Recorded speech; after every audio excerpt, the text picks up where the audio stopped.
right. This is a Market House bonus episode. Yeah, welcome back, everybody. Welcome back. A little sooner than expected. We have some news to talk about. Some gigantic news. Very, very, very big news. So I'm minding my own business, waking up this morning, just thinking I'm starting another Wednesday. And Caitlin sends me an article while she was feeding Maddie. Yeah. And I'm like skimming through it. I'm like, what is this? And then I'm like, what is going on here? It was the announcement of Premier Pass. Yes.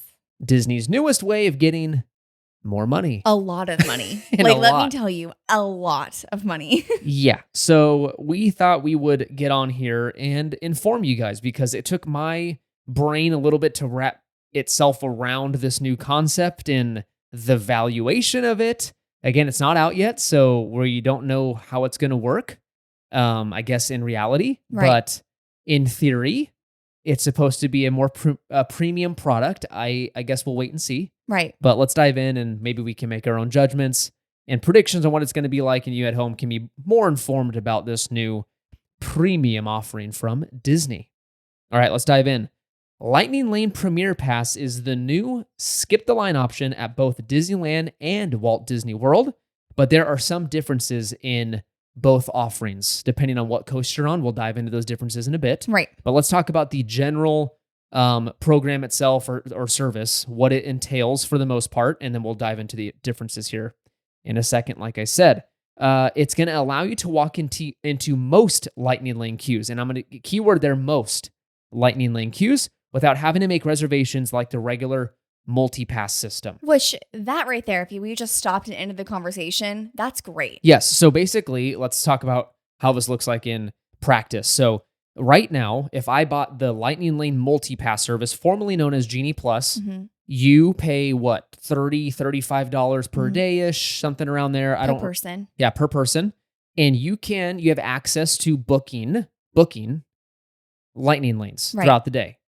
Now, the hang up on that is that you're at the mercy of this booking service. So you can be sitting there going, I would like to ride Guardians, but it could be 10 a.m.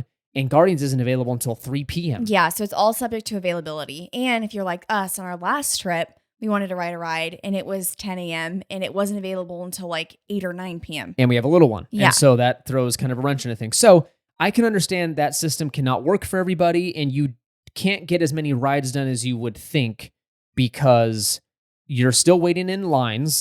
They're definitely shorter, but they're still Lightning Lane queues. There's still a queue to get on the ride. Right. And it's then not instant. And then depending on how many people are in the parks that day, how busy it is, the amount of rides that you get in one day just goes up and down, just totally varies. Yeah, it varies. Like someday, like early on, we were like, holy smokes, we got like 12 or 13 rides. And like it was awesome. One time we got 3 rides done with Genie Plus. So depending on how busy it is, like Caitlin said, or how you use it or don't use it, like if you mess up and, oh, shoot, I didn't get that one, it can kind of not be valuable. So that is how the current system works. Now, this new Premier, what is it called? Premier Pass? Yes. Is you don't have to make any bookings. You don't have to make any reservations. So you can just walk up to Guardians of the Galaxy. You can just walk up to, what's another one? Ariel's Undersea Adventure. Yeah. I mean, it does have a Lightning Lane. I don't know if it should. You can just walk on and use it and go on and not have to book. But there's a curveball here. There's still a catch. You can only ride an attraction once with using this service. Now, in my mind, if you have the unlimited, woo, that's the big word. You're like, I can ride Guardians 15 times in a row. Yeah. No, they still are limiting it to one attraction at a time. Yeah, and I don't understand why. I really don't understand why I couldn't go ride Guardians a few times and go ride whatever. So I'm still trying to figure out why they're wanting to limit where you can go. Yeah. Maybe to spread the crowd around so you can't just hit, I don't know, maybe they would think people would, not abuse is the right word, but take advantage of, I don't know, the majority of people are using it to ride Guardians 5 times and then that line is way longer than it should be. But then my whole thing with that is even if they were doing that, they paid for that. So let them do it. We'll talk about that. So let's go on to the next thing here. The next rule or kind of limitation of the service is you still can't go on the single pass Lightning Lane queues. So you can't use this new Premier Pass at Radiator Springs Racers over here in California Adventure. You can't use it at Flight of Passage over in Animal Kingdom. Right. You still have to pay extra for those individual Lightning Lanes on top of the exorbitant costs we're going to talk about in a minute. But that is another limitation that it's a little head scratcher right there. And then quantities will be limited. That's another, not a limitation, but actually a pro, is that Disney's only going to sell a certain amount per day of these premier passes to hopefully probably mitigate long lightning lane queues, Yeah. which I still have a problem with. They said that about Lightning They Lane, so we'll exactly. see. Yeah, you're exactly right. They said that about Lightning Lane, and it seems like they said that to anybody that has money. So Right. let's dive into the differences of this Premier Pass for both Disneyland and Walt Disney World. Okay. Over in Disneyland, it's going to be available on October 23rd, so it's about a week away from the announcement. You can purchase this new service up to 2 days in advance of your park reservation. So there's a little bit of planning. That's pretty cool. Usually Disneyland is like day of. You can Yeah. buy it the morning of, and then you have it that day. This is going to require some booking in advance. The planner in me like loves that. I think that's a really unique tool to have, Yeah. especially like you said at Disneyland, because like you said, there's kind of like a Day just of. show up and kind of do what you want to do. Exactly. So 2 days in advance of your park reservation, you can purchase. You can use this service at both Disneyland and California Adventure. One price, one transaction gets you access to both parks. Right. Okay. Anyone can purchase this, whether you're staying on property or not. So if you're driving from home, if you're staying at the Holiday Inn Express down the street, or if you're staying at the Grand Californian, all of you are treated the same. You can all purchase the service if you've got that cash. Okay. Next, it's cost time. How much this thing is going to cost you if you want to use this new Premier Pass service. It is $300 to $400 per person, depending on the day. And that's per day. That not is for per your day. whole trip. No. So here, let me get this right. So me and you and Maddie wanted to use this service. And by the way, children are treated the same. It's not a child cost. It's all the same amount of money. So if we wanted to use it on a popular day, it will be $1,200 for the one day. That's not including my ticket. Yeah. That's not including my food. That is including a skip the line, service for $1,200 on top of my ticket cost and everything else I'm going to have to spend down there. And I've seen a lot of people do the whole it's a range, like it's $100 range. But I'm like, I want to remind everyone, they are not going to do it at $300. It's going to be a random Tuesday afternoon that it's going to be like, hey, we're going to have it for $300 this day. Majority of the time, I'm telling you, it's going to be $400. Yeah, just like you're probably right. Right now with Lightning Lane, majority of the time it's $30 to $35. Is it $35? They keep raising it, and I can't keep track of how much it is. It can be upwards of, I think, $40 per day. Yeah, and again, I know, and what I told Caleb prior to recording this is I really don't understand how Disney is valuing. Okay, so we're currently at $30 to $35, whatever it is, for Lightning Lane. This is $300 just to be able to go on whatever ride you want once for that day. And just the cost difference, I just don't understand it. I get if it was like, hey, $100. Sure. I go, you know what? I would do it, honestly, because not having to schedule those things, our biggest gripe is having it be like, it's like we mentioned, 10 a.m. and they're not available till 8 p.m.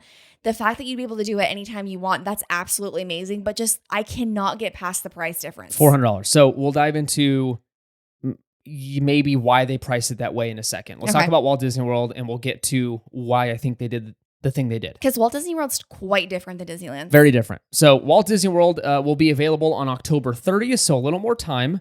You can purchase up to 7 days in advance of your park reservation. So the usual Walt Disney World requires more planning. And so they've built that in with this service. So 7 days in advance of your park reservation. You can use Premier Pass at only one park.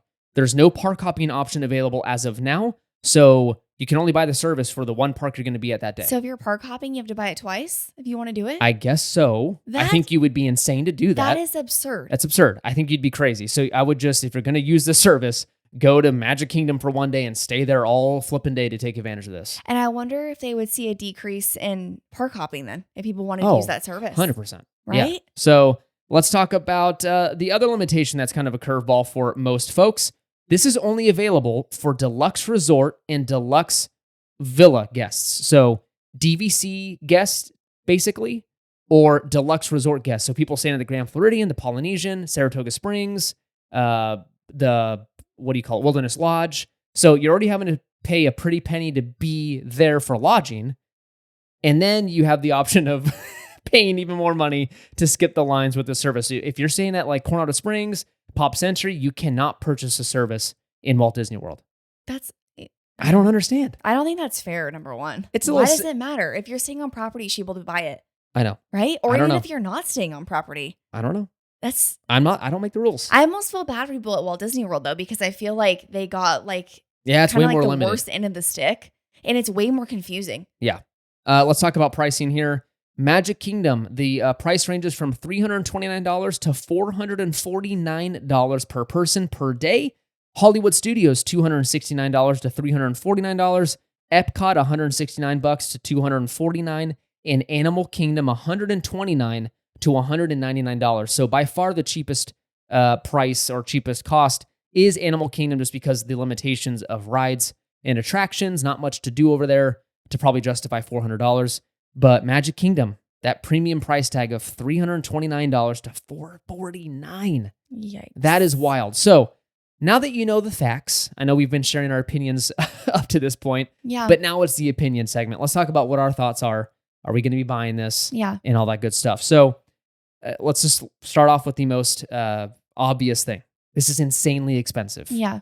Insanely expensive. And I think one thing I wanted to mention is we did say how, like previous when you talk about Lightning Lane, how if the price went up, that it would help not as many people buy it, so on and so forth.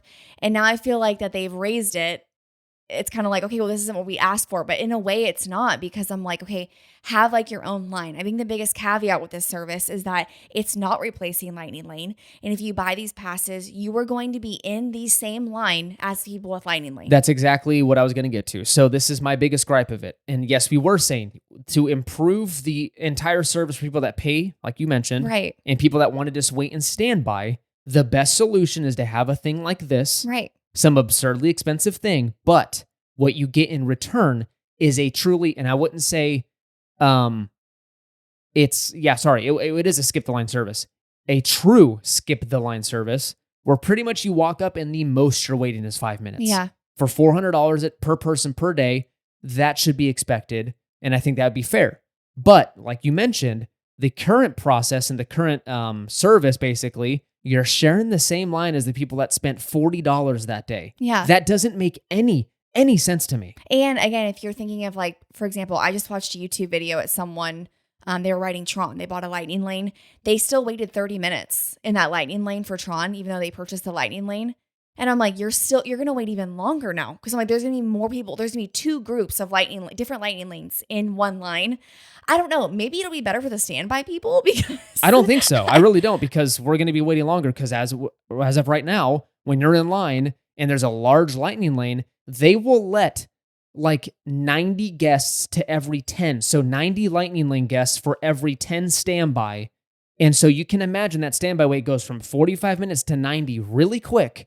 And so if there's going to be more demand and more competition for that Lightning Lane line, it's just going to get worse for standby. So Yeah. this is a net negative, I believe, overall for an overall park experience. What they should do is eventually eliminate the Genie Plus or Lightning Lane multi-pass altogether. Mhm. That doesn't exist anymore. Yeah. If you want to skip the line or wait in a much shorter line, you have to pay up.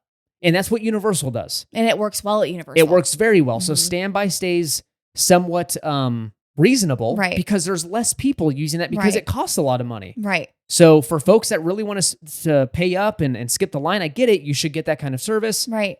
Pay that money, and then you get that premium 5-minute wait. That's fantastic. But the standby people can not experience the 90 for every 10, right? Yeah. And again, like you mentioned, if that was what was happening, I think that would be good. A win. Again, Yeah. yes, at the end of the day, it is astronomically expensive. Would I pay it? I honestly don't think so, because I can't wrap my mind around the fact that you're paying practically a ticket price for Disneyland to just skip lines. What would make more sense to me now that they've released this thing is I would rather, it's basically a VIP tour light.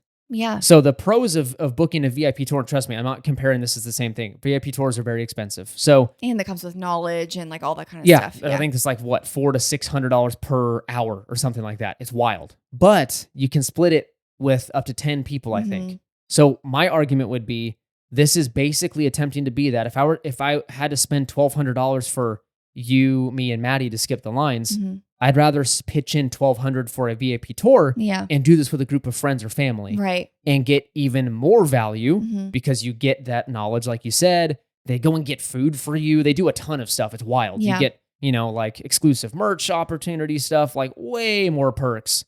And I feel like that's the better value route right now than to pay directly for the service. And I don't know. And again, let me go back to the Universal thing. The Universal Express Pass or something is like $200 or $300 per person per day. So less money, better value, and I think that works better. Yeah. So Disney, eliminate the Lightning Lane multipass thing, and I think this makes sense. As of right now, this doesn't make any sense to me, and we haven't seen this in practice yet. I may be eating my words pretty soon. Right. But from what I see, I don't think this is going to work as well as folks would like. So I wanted to circle back over to the Walt Disney World system that they have in place currently. I kind of wanted to just go over the whole, my thoughts on deluxe guests only being able to experience and purchase this pass. Again, in a way, they're getting more money for people who are staying at deluxe. Obviously, it's like the Grand Floridian, it's the Contemporary, like that. Contemporary, right? Yeah. Okay. Those types of resorts. I don't know. I mean, again, at the end of the day, it doesn't really matter what I think, but I'm like, why not just let everybody on property? Why wouldn't you do that? Offer it to everyone on property. I think it's going to entice people. I think in their minds, it's more hopefully will entice people to stay at deluxe so they can book this. I literally that just clicked. Duh. It was a duh moment. Okay. That makes sense. But it feels like it's unfortunate to me because I hope it doesn't work. I hope people don't go out of their way to book a deluxe resort to go ahead and go pay another $1,600 or $2,000 for their family of 4 or 5 people. Yeah. To go, again, wait in smaller lines or shorter lines. It's not even to skip the line. I don't want to call it that. It's not skip the line. You're going to go wait slightly less, or not slightly less, but it just doesn't feel like for a couple $1,000. Yeah, I feel like it needs I would its want to. own line. I'm going to walk up to it. You I'm need literally your own going to line. walk up and get into a ride vehicle. Yeah. And then, circling back, my mind's all over the place with the hotel thing. Why aren't they doing it at Disneyland?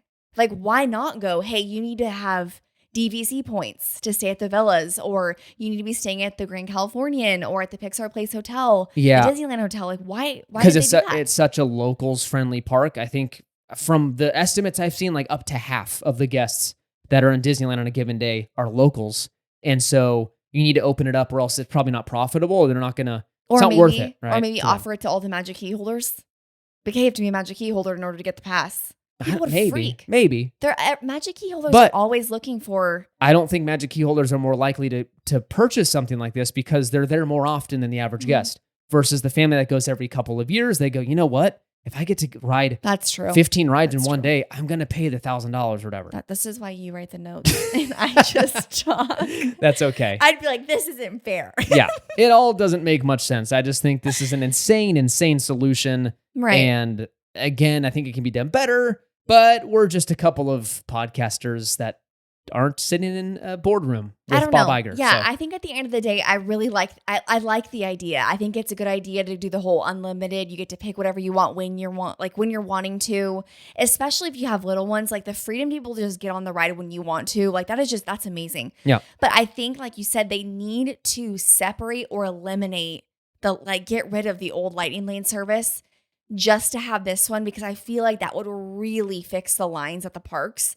And like you mentioned, for those people who can't afford it, they would get that experience and it would be worth every single dime for their family. Yep. And it would make their trip worthwhile. Yep. And it would make people that didn't spend the money happier. Exactly. Because we're not waiting in an extremely long line, because so many people can afford the skip the line service. Right. That's really not a skip the line service. So yes, that's the solution. Disney, get rid of it and then use this Premier Pass thing. Yeah. I think it's absurd. If you have the money to do it, let us know how you liked it. Which speaking of, on October 23rd for Disneyland, and then coming up on October 30th, if you're going to be trying it at either parks, please let us know. Yeah, I'm curious. Yeah, I mean, I'm not writing it off. If you come back and say this was the best money you've ever spent, I might change my mind. Yes. So I'd love to hear any personal experiences. If you write please. into the show, we'd love to hear about it, and we may read your experience if you give us a thumbs up on the show. Yes, we love that. Yeah. All right. Well, that was your bonus episode. Wanted to get this out because this is breaking, exciting news, just big news that we wanted to kind of share our thoughts on. Mm-hmm. And you don't get many of these throughout the year. Also, side note, they did release more concept art for the Disney Adventure. Mm-hmm. That is the Singapore-based ship. That thing looks cooler and cooler the more art and concept art and information that comes out. There's gonna be like 2 or 3 coasters on it. Yes, that looks awesome. Pretty stinking cool. So a lot of exciting stuff coming out of Disney this week. Keep your eyes peeled. We'll be back on Monday with a normal scheduled episode. Thanks for listening. This was a bonus episode from Market House. Bye.